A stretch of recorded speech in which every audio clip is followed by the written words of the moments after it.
Olá, eu sou a Roela, e há uma década minha irmã Delfine roubou meu noivo enquanto meus pais assistiam em silêncio sepulcral. Eles me apagaram foto por foto, memória por memória. Mas agora sou eu quem eles não conseguem mais cortar da moldura. Antes de mergulharmos nesta saga de drama, familiar, traição e uma vingança sutil, me diga de onde você está me ouvindo agora, com o café da manhã na mão ou em uma caminhada noturna. Deixe um comentário abaixo. Esta história vai ficar com você. O envelope era creme, elegante e selado com um delicado selo dourado. Tudo nele exalava formalidade, mas ao abri-lo, meu nome não estava em lugar algum, apenas uma linha impressa em caligrafia delicada. A nossa queridíssima Norine, você está cordialmente convidada para a celebração do 7º aniversário da vovó Lorraine em Savannah. Nenhuma menção a mim, nem uma única palavra. Fitei o convite meus dedos apertando o papel. Emory estava na cozinha preparando seu café matinal. Ele captou o olhar em meu rosto e não perguntou. Apenas se aproximou gentilmente, tirou o envelope da minha mão e leu para si mesmo. Então disse o que sempre dizia quando minha família estava envolvida. Você não precisa ir. Eu fiz o que sempre fazia, em troca forcei um meio sorriso e disse, talvez seja a hora. A verdade é que eu não os via há uma década não desde que minha irmã Delfine roubou o homem com quem eu deveria me casar, e meus pais permaneceram em silêncio como se fosse apenas uma brisa passageira. Mudei de estado, troquei meu número de telefone e construí uma vida que não dependia de ser a filha de alguém ou a irmã menos importante de alguém. Eu não precisava deles. Eu tinha Emory, eu tinha Norine. Mas quando o nome da sua filha está escrito em ouro e o seu nem mesmo foi rascunhado a lápis, isso mexe com você. Dirigimos de Atlanta até Savannah em uma quinta-feira pela manhã. Norine estava no banco de trás, cantarolando para si mesma enquanto coloria em seu bloco de desenho. Ela tinha a calma de Emory, mas minha teimosia e um olhar artístico que parecia enxergar a beleza em coisas que eu há muito tempo havia esquecido como ver. A casa da família ficava no final de uma longa estrada de cascalho ladeada por imponentes carvalhos com musgo pendurado que parecia não ter se movido em um século. Eu cresci naquela casa, aprendi a ficar quieta em seus corredores. Observei meus pais sempre preferirem Delfine em suas salas de estar. A porta da frente se abriu antes mesmo de sairmos do carro. Minha mãe estava lá com as mãos entrelaçadas, usando o mesmo tom de batom que sempre usava quando tentava impressionar alguém. Roela? Ela disse como se estivesse provando algo desconhecido. Oi, mãe. Não ofereci um abraço nem ela. Norine, querida. Toda a sua postura mudou. Ela se abaixou, braços bem abertos, e Norine correu para eles como se nada tivesse sido quebrado. Emory ajudou a descarregar nossas malas enquanto minha mãe nos conduzia para dentro. A casa cheirava a madeira antiga, pisos polidos e algo floral que eu não conseguia identificar. Tudo estava exatamente igual, mas de alguma forma mais frio, como uma memória vestida com trajes formais. Fomos levados a um quarto de hóspedes no andar de cima, não meu antigo quarto. Aquele havia sido transformado em uma biblioteca de estar. Não perguntei quem se sentava lá, eu já sabia. O jantar naquela noite foi elaborado com uma longa mesa de jantar talheres que eu não reconheci e velas acesas, mesmo que o sol não tivesse se posto completamente. Parentes que eu mal lembrava me cumprimentaram com uma surpresa comedida e Delfine chegou elegantemente atrasada, como se todo o fim de semana tivesse sido orquestrado para sua entrada dramática. Ela parecia exatamente como eu me lembrava, impecavelmente polida, cada fio de cabelo, no lugar voz suave, como xarope, e tão pegajosa quanto quando beijou minha mãe em ambas as bochechas. Foi teatral. Quando ela se virou para mim, seu sorriso se estreitou. Bem, ela disse, se não é nossa irmã pródiga. Eu igualei o sorriso dela, mas não disse nada. O jantar foi preenchido com o som de talheres educadamente tilintando, elogios excessivamente ensaiados e um acordo tácito de que nada desconfortável seria mencionado em voz alta.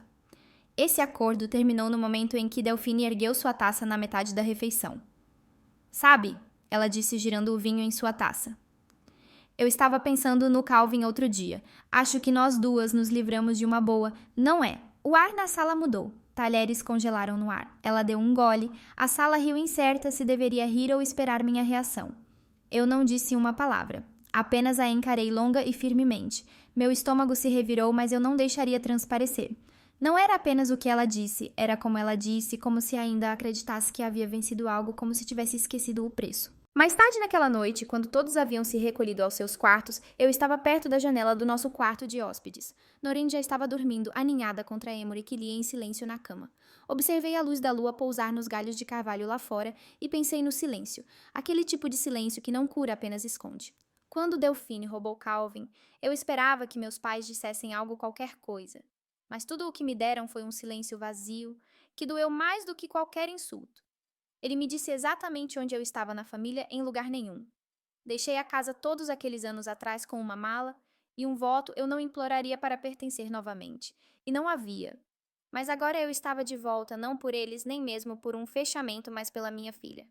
Enquanto eu apagava a luz, pensei no sorriso de Delphine, na maneira como ela ergueu a taça como uma realeza dispensando um servo. Ela ainda pode pensar que sou a mesma garota que foi embora uma década atrás, mas eu mudei. Construí uma vida sem a permissão deles e agora estou aqui não para pedir um lugar à mesa, mas para, se necessário, queimar a lista de assentos inteira. Naquela noite, depois que os pratos foram retirados e as velas apagadas, deitei-me na cama ao lado de Emery. O eco das risadas ainda pairava nas paredes como um perfume desagradável. Norine estava aninhada entre nós, seu pequeno corpo subindo e descendo a cada respiração. Olhei para o teto, traçando padrões invisíveis com os olhos bem abertos, apesar da hora avançada. Eu tinha vindo por ela, mas em algum lugar entre o brinde de Delphine e seu sorriso calculado, percebi que não se tratava do lugar da minha filha, a mesa. Era sobre o meu e como eu o havia abandonado sem nunca realmente questionar o porquê. Manhã de sábado, o café da manhã e a arte de Norine. Na manhã seguinte, tomamos café da manhã no Jardim dos Fundos, logo depois da treliça. A luz do sol vazava pelas vinhas, salpicando a toalha de mesa com um dourado suave. Norine sentou-se ao meu lado, as pernas balançando da cadeira, enquanto coloria silenciosamente, com uma concentração que me fez sorrir. Eu fiz isso, ela disse, segurando um desenho. Era um esboço da casa nossa família, de pé na frente Emery e ela. Ninguém mais. É para o vovô, ela acrescentou incerta. Você acha que ele vai gostar? Eu me inclinei, alisando uma dobra no papel. Eu acho que ele teria sorte de ter isso. Então beijei sua testa e disse a ela o que eu gostaria que alguém tivesse me dito quando eu tinha a idade dela. Arte não é sobre ser boa, é sobre ser honesta. Emery pegou a cafeteira. Você tem certeza sobre hoje? Podemos manter a discrição se quiser. Eu encontrei seus olhos. Não vamos nos esconder. O almoço de aniversário. Um palco para Delphine. Ao meio-dia o jardim havia se transformado. A longa mesa de carvalho estava posta para quase 30 convidados, muitos dos quais já haviam começado a beber champanhe como se fosse suco de laranja. Delphine estava no centro claro, rindo de algo que um de seus clientes de relações públicas havia dito. Minha mãe pairava como uma anfitriã, à beira de um colapso, preocupada com guardanapos e talheres. Quando meu pai chegou, ele não veio me cumprimentar. Ele foi direto para Delphine. Beijou-a na bochecha e sentou-se ao lado dela. Quando o primeiro prato foi servido, Norine puxou minha manga. Eu assenti. Ela se levantou, caminhou até o avô e entregou-lhe o desenho. Ele olhou para ele, fez uma pausa um pouco longa demais. Então sorriu sem jeito. Bem, não é charmoso. Antes que eu pudesse sequer reagir, Delphine interrompeu do outro lado da mesa. Fofo, mas não vamos confundir hobbies com talento de verdade, certo? Algumas pessoas riram. Minha mãe franziu os lábios, mas não disse nada. Norine olhou para o chão e sentia puxar o desenho de volta, enquanto se sentava sem dizer uma palavra. Eu não explodi. Eu não tremi. Mas por dentro, algo se apertou no meu peito. Na metade da sobremesa, meu pai se levantou para fazer um brinde improvisado. Ele bateu no copo com uma faca e o ergueu em direção ao sol. A minha filha, ele disse. A Delphine é aquela que construiu uma marca, um nome e um futuro. Algumas filhas simplesmente carregam o nome Weatherford com orgulho. Ele sorriu enquanto Delphine colocava a mão em seu ombro. Nenhuma menção a mim, nenhuma sílaba. Você pensaria que eu era apenas uma prima que havia vindo de carona. Peguei meu copo de água, a mão firme e o rosto inexpressivo. Emery encontrou meu olhar e naquele relance eu soube que ele estava observando cada batida daquele circo com o mesmo nojo crescente. Noite de sábado, o eco da indiferença. Quando a mesa se desfez e as pessoas começaram a se misturar, levei Norine para o nosso quarto. Ela não disse nada até estarmos lá dentro. Então, com aquela voz pequena e cansada que as crianças usam quando estão tentando não chorar, ela sussurrou. Ela me fez sentir como se eu não devesse estar aqui. Meu coração se partiu. Sentei-me ao lado dela na beira da cama e olhei para o que ela estava desenhando agora, uma garotinha de pé, do lado de fora de uma casa, espiando por uma janela onde todos os outros estavam rindo. Enfiei uma mecha de cabelo atrás da orelha dela. Você pertence aqui mais do que qualquer um. Ela assentiu, mas não acreditou em mim. Eu podia ver isso em seus olhos. Foi então que me ocorreu não era mais apenas sobre Delphine, não era nem sobre Calvin, era sobre o legado que eles tentaram escrever sem mim e a história que eu me recusei a deixá-los transmitir à minha filha. Beijei a testa de Norine e sussurrei, boa noite, mas por dentro eu estava fazendo uma promessa que não ousava pronunciar em anos. O amanhecer da verdade. Desbotar ou brilhar pela manhã, o ar ficou úmido pesado com o cheiro de magnólias de fim de verão florescendo perto da parede do jardim. Eu me vesti lentamente, Norine ainda dormindo no quarto atrás de mim, e desci as escadas, onde o suave tilintar de xícaras de café e a conversa murmurada enchiam a sala de estar. Era a hora social de sábado, como Lorraine a chamava. Na verdade, era apenas um desfile cuidadosamente orquestrado de velhos conhecidos, falsa civilidade e brindes vazios destinados a manter a ilusão de que esta família não estava estilhaçada há anos. Delphine estava perto da lareira perfeitamente iluminada por um raio de sol matinal que parecia existir apenas para elogiá-la. Ela segurava um copo de vinho branco em uma mão e gesticulava com a outra, enquanto contava a duas primas de fora da cidade alguma história envolvendo celebridades, uma parceria de marca e um desastre de torre de champanhe no Ritz. Eu estava na metade de uma xícara de chá preto morno quando Emory entrou pelo corredor. Ele tinha ajudado Norine com seus materiais de arte no andar de cima, depois ficou para ter certeza de que ela comia alguma coisa. Ele se moveu pela sala com aquela presença tranquila que nunca exigia atenção, mas sempre a conquistava. A voz de Delphine falhou quando ela ouviu, seus olhos se estreitaram ligeiramente e ela inclinou a cabeça. Espere você a Emory Lond. Ele assentiu educado, mas distante. Sim. Nós participamos de um painel juntos em Nova York há alguns anos, algo sobre bem-estar digital e ética. Lembra? Eu me lembro, ele disse. Você foi bastante vocal. Ela riu, mas as bordas do riso eram afiadas. Você não disse muito. Eu geralmente não digo. Então ele se virou para mim, tocando minhas costas levemente. Precisa de uma recarga. Não, eu disse nunca tirando os olhos de Delphine. Mas obrigada. A partir daquele momento, a temperatura na sala mudou. A alegria de Delphine se aguçou, suas piadas vieram mais rápidas com um toque de sarcasmo e comecei a captar os lampejos. O olhar que ela lançava para Emory quando pensava que ninguém notava a maneira como ela ajustava sua postura sempre que ele passava, como se o charme ainda pudesse salvá-la de si mesma. Mais tarde, naquela tarde, enquanto eu dobrava um chale sobre minha poltrona, ouvi vozes no corredor logo além da porta entreaberta. Meus pais! Ela deveria ser grata por estarmos deixando-a voltar. Meu pai disse em voz baixa, mas firme. Ela é muito orgulhosa, Lorraine respondeu exalando. Ainda a mesma. Ela sempre levava tudo tão a sério. Eu não me movi. Eu nem respirei. Esperei até que seus passos se afastassem, então fechei a porta gentilmente. O clique foi mais alto do que qualquer coisa que eles haviam dito. Naquela noite, minha mãe sentou-se ao meu lado no pátio dos fundos, para onde eu havia recuado, para escapar do calor da sala principal. As luzes de dentro lançavam retângulos dourados sobre a grama. Você tem estado quieta, ela disse, tomando seu chá. Eu não respondi. Ela fez uma pausa. Talvez seja a hora de parar de se apegar a velhas feridas. Eu me virei ligeiramente. Você quer dizer, deixar para lá. Ela encolheu os ombros, tentando parecer indiferente, mas falhando. Talvez se você mostrasse a eles que mudou, eles seriam mais abertos. Então, o perdão depende da minha postura, perguntei a voz baixa. Eu só acho que é preciso que os dois lados, ela ofereceu. Não, eu corrigi. É preciso que um lado pare de fingir que nunca esteve errado. Ela não argumentou, apenas se levantou, alisou o tecido de seu vestido e voltou para dentro. Sentei-me ali por mais tempo, deixando a noite escurecer ao meu redor. A verdade, não contada, retratos de família. A verdade é que não foi apenas a traição de Delphine que me quebrou todos aqueles anos atrás, foi o silêncio que se seguiu. A primeira vez que os vi juntos não foi pessoalmente. Foi em uma foto que outra pessoa me enviou Calvin e Delphine, em uma festa de noivado, mãos entrelaçadas, olhos brilhando. Nenhuma legenda, apenas uma mensagem de uma prima distante. Parece que sua irmã chegou ao altar antes de você. Lembro-me de segurar meu telefone como se ele tivesse me queimado. Esperei dias para que alguém qualquer ligasse e dissesse que não era o que parecia. Ninguém o fez. Nenhuma explicação, nenhum pedido de desculpas. Apenas nada. Como se eu sempre tivesse sido opcional, como se minha dor não contasse. Porque eu não havia feito as escolhas de carreira certas. Não havia encantado as pessoas certas, não havia sido a filha que eles queriam. Agora, sentada no jardim deles, com 10 anos de silêncio atrás de mim e o riso falso de Delphine ecoando através do vidro, senti algo se revirar em meu peito. Ela poderia ter Calvin. Ela poderia ter o legado, o brinde e os holofotes da família. Eu não queria nada disso, mas desta vez ela não tocaria no que era meu.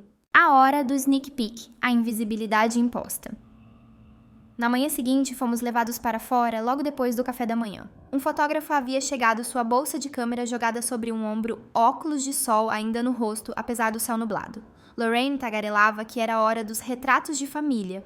Sua voz tensa de esforço, como se estivesse segurando uma versão de nós que só existia em sua cabeça. Todos haviam sido instruídos a se vestir em tons pastéis coordenados. Eu usava uma blusa azul suave. Norine havia escolhido um vestido rosa claro que adorava a barra bordada com minúsculos girassóis. Eu havia trançado o cabelo dela naquela manhã, enquanto ela me contava sobre um sonho em que estava voando. Mas eu não estava com medo, ela dissera orgulhosamente. Acho que gostei. Chegamos ao gramado dos fundos onde cadeiras dobráveis e arranjos florais já haviam sido montados. O fotógrafo direcionou as pessoas para as posições, verificando a iluminação, tirando fotos de teste. Quando ele nos viu, Norine e eu, ele fez uma pausa. Posso pedir que vocês duas fiquem de lado por um momento, apenas enquanto eu faço o agrupamento familiar principal. Principal? Perguntei, levantando uma sobrancelha. Iluminação, ele respondeu rapidamente, apontando para um canto perto da árvore de magnólia. Prometo que vamos tirar fotos de todos. Ficamos ali por 20 minutos enquanto ele clicava e movia as pessoas. Delphine no centro claro, nossos pais flanqueando-a, como esquadrias polidas. Risadas flutuavam até nós enrajadas. Norine segurou minha mão com força. Eu a apertei de volta. Eventualmente, o fotógrafo olhou para nós, depois se virou para Delphine. Ela se inclinou, apontou para a prévia na tela e deu um sinal de positivo. Ele assentiu. A câmera foi guardada. A sessão havia terminado. Ninguém nos disse uma palavra. Naquela noite, pouco antes do jantar, um coquetel foi montado na sala principal. Os convidados bebiam vinho espumante e petiscavam espetos de camarão, enquanto um projetor zumbia suavemente no canto. Hora do sneak peek, Delphine anunciou tilintando seu copo. As luzes diminuíram. Imagens apareceram na tela, retratos iluminados pelo sol, cores vibrantes, perfeição encenada. Delphine sorrindo sob o velho carvalho, meus pais posando perto do arco do jardim, risadas espontâneas entre primos. Assisti-los passar um após o outro e esperei. Mas Norine e eu não estávamos em lugar nenhum, nem um único quadro. A princípio pensei que fosse um erro. Talvez ele não tivesse transferido todos os arquivos, talvez houvesse outra apresentação de slides. Mas então vi Delphine radiante, enquanto o slide final congelava na tela ela e nossos pais, sob o banner que dizia Lorraine aos 70, todos os três sorrindo, como um anúncio de campanha para a elegância sulista. A sala aplaudiu. Norine puxou minha mão. Por que não estávamos em nenhum? Ela perguntou baixinho. Eu não conseguia responder. Minha garganta havia travado o meu peito apertado, como se alguém tivesse colocado tijolos sobre ele. Engoli em seco e pisquei rapidamente. Preciso de ar, murmurei para Emery, que estava parado em silêncio ao meu lado. Ele assentiu e gentilmente tocou meu cotovelo enquanto eu passava. Não parei de andar até chegar à beira da varanda. O ar da noite estava mais frio do que o esperado cortante contra meu rosto. Agarrei o corrimão tentando acalmar a tempestade que se formava de minhas costelas para fora. Lá dentro o riso recomeçou. Desvanecer ou incendiar uma nova perspectiva. Naquele exato momento ouvi uma voz familiar perto da porta da biblioteca. Meu pai falando com um de seus amigos em um tom baixo o suficiente para sugerir confiança, não discrição. Delphine sempre foi o rosto da família, ele disse rindo. Algumas filhas simplesmente se apagam. Acontece. Apagar. Fiquei congelada atrás da coluna, olhando diretamente para a escuridão, como se ela pudesse absorver o insulto por mim. O que significa apagar pai? É construir uma vida que ninguém aplaude, mas que ainda importa. É aparecer ano após ano para uma filha que eles fingem que não existe. Porque se isso é apagar, então eu tenho queimado constantemente em segundo plano por anos. Respirei fundo e me virei para a casa. Que brindem a Delphine. Que imprimam o nome dela em faixas e sorriam através de sua narrativa curada. Mas se desvanecer era o que eles esperavam de mim, eles estavam prestes a testemunhar o exato oposto. Depois da apresentação de slides, depois do sussurro atrás da coluna, depois que a náusea se acalmou o suficiente para minha respiração retornar, Norine e eu sentamos de pernas cruzadas no chão acarpetado do nosso quarto, as cortinas fechadas contra o barulho lá embaixo. Entre nós estavam seus lápis de cor blocos de desenho e um laptop aberto. Ela estava quieta, concentrada. Ela havia desenhado nossa família novamente, eu, Emery e ela, mas desta vez estávamos em frente a uma casa amarela brilhante que não se parecia com a propriedade de Lorraine. Parecia nossa casa em Atlanta, segura honesta nossa. E se, ela disse suavemente sem levantar os olhos, contássemos nossa história do nosso jeito? Eu fiz uma pausa considerando. Você quer dizer um vídeo? Ela assentiu. Para o meu canal, eu poderia falar sobre como é quando as pessoas fingem que você não está lá e você poderia saber falar sobre ser artista novamente. Eu hesitei. Parte de mim queria dizer não, não porque eu tivesse medo de Delphine, mas porque eu sabia o que significava dar um passo à frente em uma família que só celebrava o silêncio e a conformidade. Mas quando olhei para Norine, para seus pequenos ombros e seus olhos grandes e corajosos, eu assenti. É sobre arte, eu disse cuidadosamente, não vingança. Ela sorriu. Eu sei. Mulheres na criatividade e a força da voz genuína. Na manhã seguinte, enquanto o resto da casa fervilhava com os preparativos finais para o jantar de gala Norine, e eu fomos discretamente ao salão comunitário local, onde um encontro de mulheres na criatividade estava sendo realizado como parte dos eventos do fim de semana de aniversário. Eu não havia confirmado presença para falar, não havia preparado anotações, mas meu nome estava em uma lista graças a uma velha amiga da faculdade que ainda organizava programas na cena artística de Savannah. Fiquei atrás do pódio diante de um grupo modesto de mães artistas e professoras locais. A iluminação não era perfeita. O ar-condicionado desligava no meio da frase, mas não importava. Falei sobre o valor da visibilidade, sobre ensinar às jovens que a criatividade não é uma competição, mas uma bússola, que ninguém pode definir seu valor com base nos aplausos que você ganha. Da última fila, percebi um movimento. Delphine havia chegado. Ela não se sentou. Apenas ficou encostada na moldura da porta, braços cruzados, observando como se estivesse entediada. Continuei a falar. A arte não é para os perfeitos, eu disse minha voz firme. É para os honestos. Após os aplausos, enquanto eu ainda estava recolhendo minhas coisas, ouvi um toque familiar se espalhar pela sala. Um telefone zumbiu, depois outro. Uma mulher se inclinou para mostrar algo na tela para sua amiga, as sobrancelhas levantadas, sussurros começaram. Delphine havia postado uma nova foto, um retrato dela e de meus pais tirado logo após a apresentação de slides com a legenda Excelência do legado poder da primogênita. Muito orgulhosa de carregá-lo adiante. O momento não era sutil, não era aleatório. Era um tiro disparado. Não reagi não ali não na frente de Norine, mas depois, enquanto voltávamos para o carro, percebi uma estranha sorrindo para mim na calçada. Ela parou quando passamos. Você provavelmente não se lembra de mim, ela disse. Catherine, nós tínhamos inglês avançado juntas. Pisquei então, sorri. Claro, oi. Eu sempre me lembrei de você como a inteligente. Ela disse, os olhos piscando em direção ao centro de eventos. Mas ela era a estrela. Não doeu não, como teria doído uma década atrás. Em vez disso, esclareceu algo que estava crescendo dentro de mim. Delphine poderia ter os holofotes. Eu não os queria. Eu estava acendendo o meu próprio fogo. E se ela precisava roubar atenção apenas para respirar, eu esperava que ela se segurasse firme, porque eu estava prestes a acender o meu. Gravando a verdade, a voz de Norine e o eco global. Assim que Norine adormeceu, sentei-me na beira da cama dela, ouvindo o ritmo suave de sua respiração.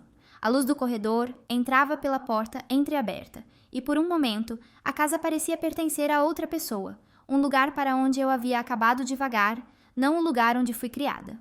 Fui de fininho para o meu quarto, peguei meu laptop e me juntei a Emery na sala de estar. Pronta? Ele perguntou gentilmente. Eu assenti. Nós havíamos gravado o vídeo no início daquela tarde, apenas a voz suave e clara de Norine narrando sobre uma série de seus desenhos. Sem rostos, sem nomes, apenas um tranquilo desvendar da verdade disfarçada de arte. Algumas famílias mostram amor de maneiras barulhentas, ela disse. A minha mostra de maneiras silenciosas, como quando minha mãe aplaude para mim quando ninguém mais o faz. Os desenhos eram simples, uma garotinha sozinha em um banco, uma mulher pegando lápis, de cor derramados um par de mãos envolvendo um lenço em pequenos ombros. Cada cena real, cada cena nossa. Nós o carregamos no canal de Norine no YouTube, apenas algumas centenas de inscritos, nada importante. Sem hashtags, sem tags, sem legenda, além de uma verdade silenciosa. Então desligamos o laptop. Eu não esperava nada. Talvez alguns comentários gentis de seus espectadores regulares, talvez um amigo compartilhasse. Mas pela manhã o vídeo havia ultrapassado 10.000 visualizações. No meio da manhã havia passado de 100.000. Não parou. As pessoas estavam comentando mais rápido do que eu conseguia ler. Essa criança acabou de contar a história de 1.000 mulheres. Ela não arrastou ninguém. Ela apenas seguiu sua verdade. Caramba, isso me atingiu em cheio. Você está criando uma boa... As contas sociais de Delphine foram inundadas, marcadas, citadas, dissecadas. As pessoas não a nomeavam diretamente, mas não precisavam. O silêncio da parte dela era mais alto do que qualquer postagem que ela pudesse ter feito. No final da tarde, havia atingido 1 milhão de visualizações. Uma conta verificada a republicou. Alguém fez um vídeo de reação no TikTok chorando enquanto falavam sobre a mãe que sempre aplaudia quando ninguém mais o fazia. Enquanto isso, os Weatherford sentavam-se na sala de jantar fingindo não notar. O discurso, a voz da verdade. No brunch, ouvi o final de uma conversa de um grupo de primos na mesa das crianças. Norine estava por perto segurando um prato de frutas. Sua mãe nem está nas fotos de família, uma sussurrou. Minha mãe disse que ela simplesmente fugiu de tudo. Outra riu. Norine não disse uma palavra. Ela não olhou para trás. Ela colocou seu prato e sentou-se quietamente ao meu lado.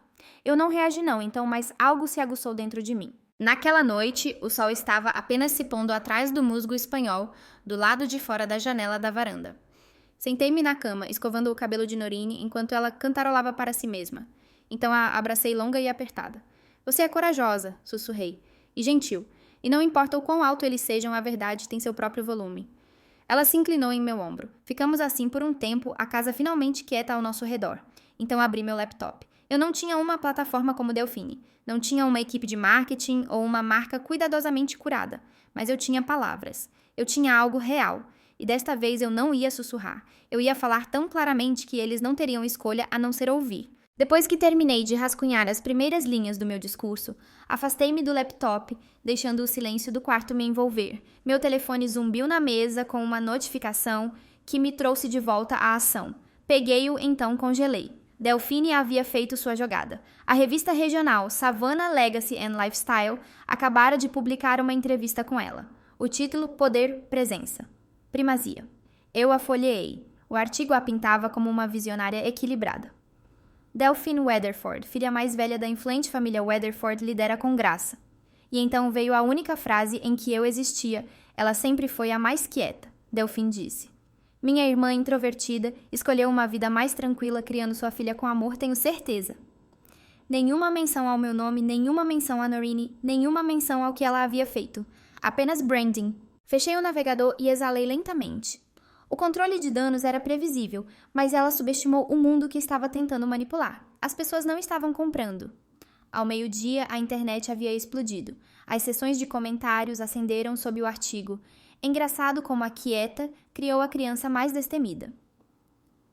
Essa mulher cortou a irmã e a sobrinha, e quer se reabilitar como inspiradora, senhora, por favor, desenhada, mas não apagada. Influenciadores republicaram o vídeo.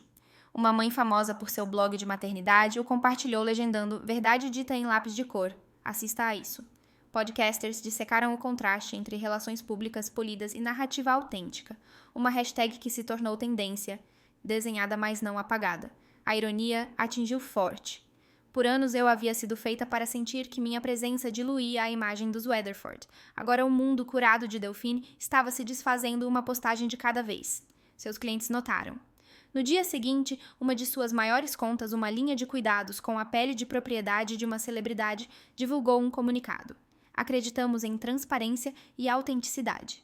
A partir de hoje, encerramos nossa colaboração com Delphine Weatherford. Outro comunicado se seguiu depois outro. Sua empresa anunciou que ela tiraria uma licença para refletir e recalibrar. Eles não disseram quando ou se ela voltaria. Eu não fiz uma declaração, eu não precisava. A história se contou sozinha. O retorno da paz, um novo começo. Naquela noite sentei-me na varanda com uma xícara de chá de camomila, o ar denso com o cheiro de pinho e chuva distante. Emory saiu, me entregou um cobertor e beijou o topo da minha cabeça. Ele não me perguntou como eu estava. Ele sabia que eu ainda estava resolvendo as coisas. Meu telefone zumbiu novamente. Desta vez era uma mensagem de um número desconhecido. Ela está em espiral. Nunca havia assim. Não acho que ela esperava que o mundo reagisse. Era de alguém que costumava trabalhar com Delphine. A mensagem terminava com: só pensei que você deveria saber. Você não precisava de uma plataforma para ser vista. Eu não respondi. Apenas olhei para a luz que se desvanecia e pensei em Delphine, em como desesperadamente ela se agarrava ao controle, enquanto ela precisava que as pessoas a vissem como a história de sucesso, a favorita, a intocável. Tudo o que ela sempre quis foi ser o centro. Agora o centro não podia se manter, e pela primeira vez não era eu quem tinha que provar nada. Era ela enfrentando uma multidão que ela não conseguia encantar. A luz da manhã irrompeu pelas cortinas diáfanas, e pela primeira vez desde que cheguei à propriedade senti algo próximo da paz. Não vitória, não justificação, apenas paz. Era delicada como porcelana, e eu sabia exatamente quem poderia quebrá-la. Uma batida na porta logo após o nascer do sol hesitante, suave e quase relutante. Abri para encontrar minha mãe, parada ali, os olhos vermelhos, apertando um velho álbum de fotos rachado contra o peito, como uma tábua de salvação. Posso entrar? Ela perguntou a voz mais fina do que eu me lembrava. Assenti e me afastei. Ela não falou por um longo tempo, simplesmente sentou-se na beira da cama, abriu o álbum e começou a folhear as páginas. Fotos minhas como criança coberta de tinta. Uma cerimônia de premiação escolar. Uma foto em que eu havia sido claramente cortada pela metade Delphine sorrindo no centro meu braço desajeitadamente congelado na borda do quadro. Eu estive errada por muito tempo, Lorraine sussurrou. Nós não tínhamos a intenção de apagar você, mas nós o fizemos. Eu permaneci em silêncio, deixando as páginas virarem, deixando-o assentar com o peso daquelas escolhas. Ela parou em uma foto minha segurando uma pipa, o vento puxando-a para o céu, meu rosto iluminado de alegria. Você não desapareceu, ela murmurou. Nós apenas paramos de procurar. As lágrimas que se seguiram não foram as que eu havia imaginado. Não eram barulhentas, não eram teatrais. Eram quietas assim como eu, o tipo que pertencia a pessoas que finalmente começaram a se ouvir depois de décadas de fingimento. Conversamos por mais de 1 hora. Ela não defendeu Delphine não desta vez. Ela não tentou reformular o passado em algo mais bonito. Ela admitiu o que nos custou. Assisti ao vídeo de Norine 4 vezes, ela disse. E chorei todas as vezes. Foi assim que eu soube que era real. Eu não ofereci perdão não porque eu não pudesse, mas porque não era o que ela precisava. O que ela precisava era sentir segurar viver no desconforto que ela havia passado a vida evitando. Novos rituais, novas histórias. À tarde estávamos arrumando as malas. Norine dobrava suas roupas com a precisão de alguém muito jovem para carregar o peso emocional que já havia suportado. Emory carregava as malas para o carro, oferecendo um sorriso suave toda vez que nossos olhos se encontravam. Uma batida suave na porta de nossa suíte mais uma vez. Desta vez, não era Lorraine. Era uma governanta, uma senhora mais velha com cabelos prateados presos em um coque arrumado. Senhora, ela disse entregando-me um pequeno envelope creme. Isso chegou para você. A caligrafia era inconfundível, uma letra cursiva de outra era. Dentro uma carta da irmã de minha avó, uma mulher que eu não via desde criança. Sua avó sempre soube que você se tornaria a mais forte. Nunca duvide disso. Quando se sentir pequena, lembre-se do jardim. Anexada havia uma flor desenhada à mão, uma das favoritas de minha avó, lavanda delicada e persistente. Enquanto caminhávamos pelos corredores da casa pela última vez, passamos pela porta de Delphine. Estava fechada, trancada por dentro. O silêncio atrás dela era mais frio do que qualquer coisa que ela pudesse ter dito. Não paramos. O jardim lá fora tremeluzia sob a luz dourada do entardecer. Andei nele com Emory e Norine. Ela perseguiu borboletas enquanto Emory tirava uma foto tranquila de nós, não encenada, não posada, apenas real. Não me despedi nem da casa, nem do fantasma que vivia dentro dela. Enquanto nos afastávamos, a propriedade diminuía no retrovisor. Norine estendeu a mão para mim do banco de trás. Eu a segurei com força. Saímos antes que a sobremesa fosse servida, e eu não olhei para trás uma única vez.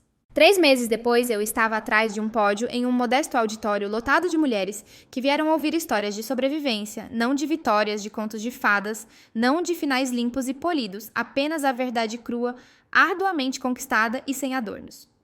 Meu nome é Roella. Comecei firme e inabalável. E eu sobrevivi a uma família que amava aparências mais do que pessoas. A sala ficou em silêncio. Alguns se inclinaram para a frente, outros assentiram quase instintivamente, como se minhas palavras tivessem tocado uma contusão que eles não haviam percebido que ainda doía.